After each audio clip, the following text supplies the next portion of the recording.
The book starts with thinking your way into a partnership with Thomas Edison, because thoughts are truly powerful things. Mixed with determination, they will lead into what you desire. Perhaps even a partnership with Thomas Edison?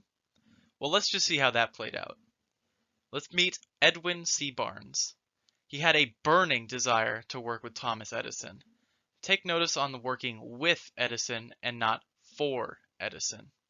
He wanted to be his right-hand business partner. So studying this man will show us the principles that lead to riches.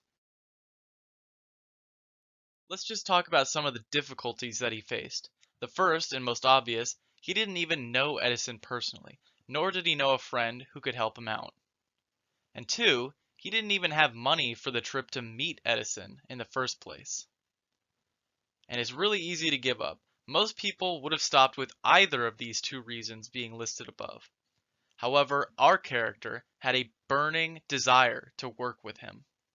Since he didn't have money, he went by freight train to meet Edison. So let's go into his first introduction. Barnes openly said he wanted to go into business with him when they first met. And this was Edison's reaction. At first, he thought Barnes was just some tramp off of a freight train. Then, Edison saw the look on Barnes's face that screamed success. Thomas Edison knew what the face of success looked like. The confidence to throw your livelihood on the line to make something work. This person, Edwin C. Barnes, was willing to try everything to bring success. After all, he's risking his future with this bold move. Because it's the thought that counts. It wasn't Barnes's appearance that was impressive. It wasn't Barnes's statement that was impressive. It was his thoughts, which held pure desire, that impressed Thomas Edison. But even after being that impressive, Barnes still hit a brick wall. That first encounter did not end up getting a partnership with Edison. He instead got an immediate position working at the offices for a salesman position. So now does he give up? He just hopped on a train and presented himself only to get a regular salesman job. Clearly, this was not going to work out. He basically got shot down. That's what most people would think. But we have Barnes's drive. Months passed. His definitive purpose was to get a partnership with Edison. Every day that passed with him thinking about it did something. It intensified that burning desire to make it happen. But sometimes you'll find opportunity in unexpected places.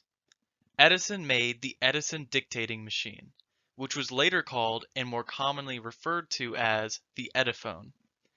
Other salesmen didn't think it stood a chance. Barnes saw this as an opportunity.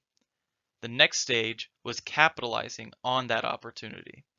Barnes knew he could make these sales happen. He knew that he would do everything he could to make this work out.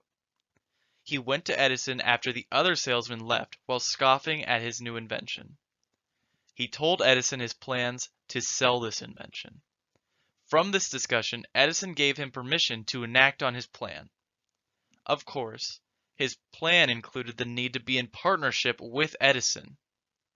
Eventually, the slogan, "Made by Edison and installed by Barnes," hit the market. From nothing to something.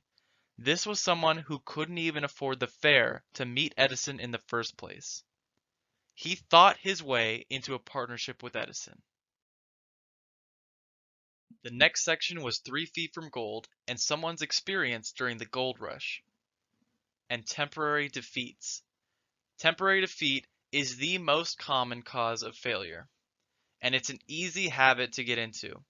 Something didn't work the first time, so I'll just stop. But now we get to talk about this story of temporary defeat with Darby.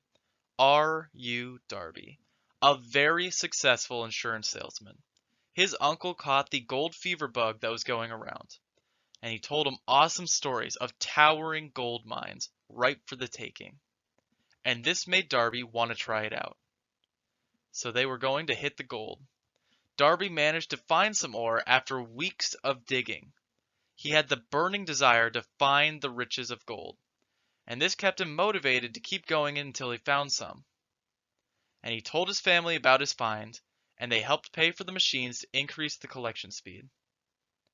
And also, of course, to ship it back and smelt it back in town, to sell it for profit. But there were troubles below. After getting the equipment, he resumed the digging. Now there was a problem. The vein of gold was gone. He tried a little bit, but ultimately he gave up. He called it quits.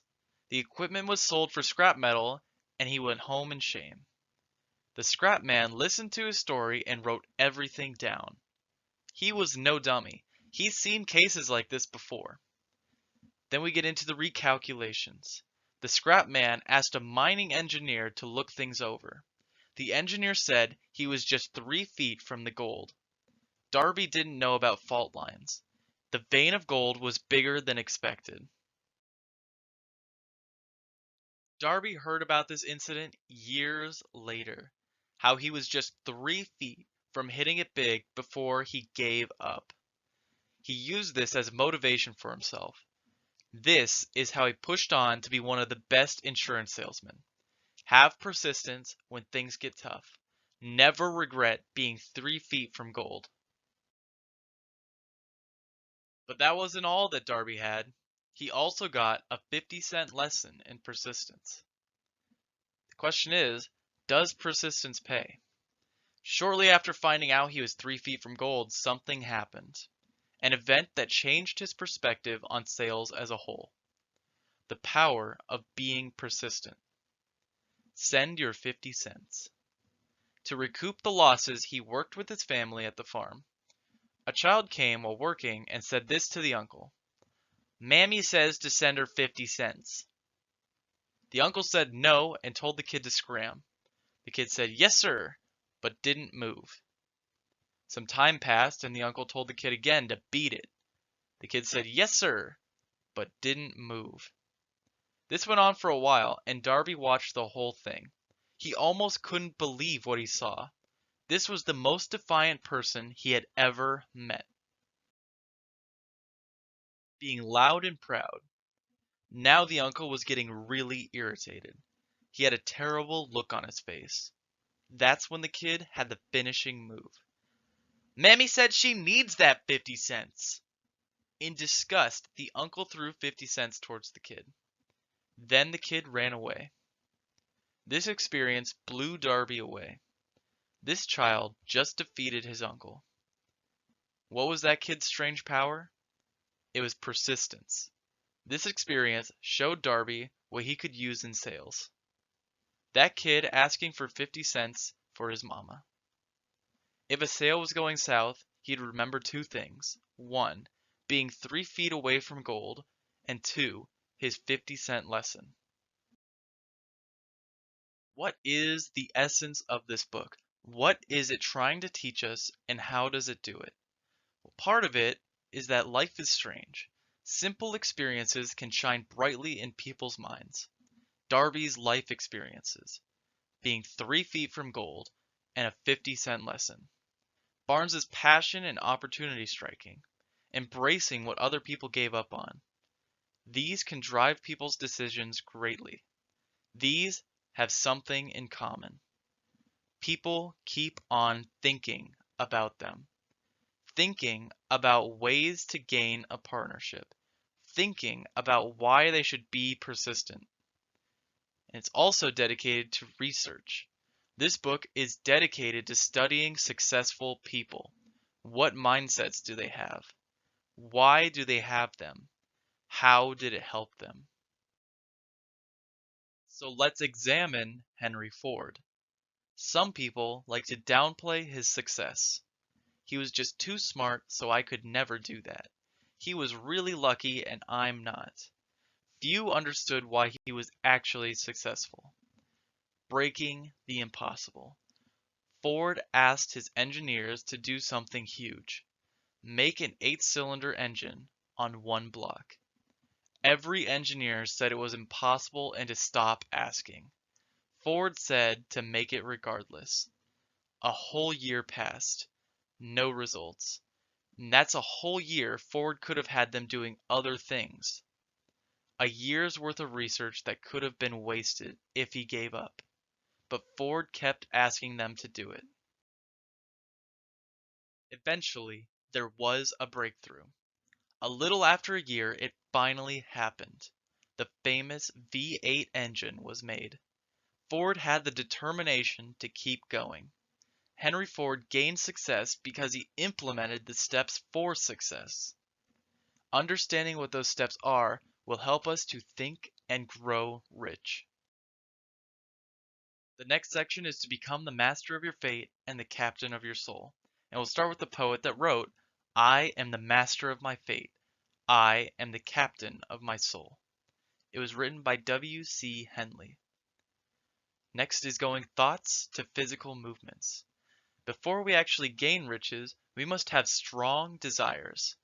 Become money conscious. Constantly thinking about how to get rich will help us.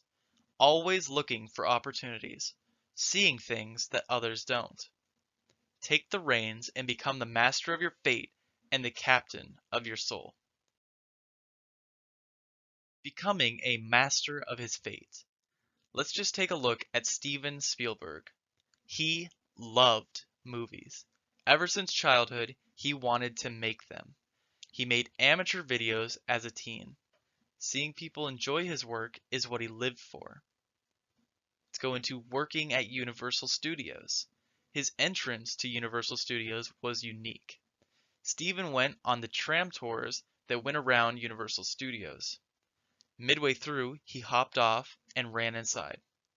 Once the tour was done, he would leave in a suit with a briefcase. He made a point to say goodbye to the guard every day. Persistence was key here for Steven to become the master of his fate and the captain of his soul. Months went by. He'd get on the tour, always with a suit and briefcase, looking professional. Get off midway through. Talk with other employees with just meaningless small talk, whether it's directors, editors, or writers of all levels. And then say goodbye to the guard. Eventually, he made contact with somebody big. He finally met Sid Sheinberg, the head of production, and through conversations, Steven showed Sid his college film project. Sid was so impressed that he arranged a contract for Steven to work at the studio. Steven's first full-length film, The Sugarland Express, was incredibly successful. He is more famously known, of course, for Jaws, E.T., and Jurassic Park.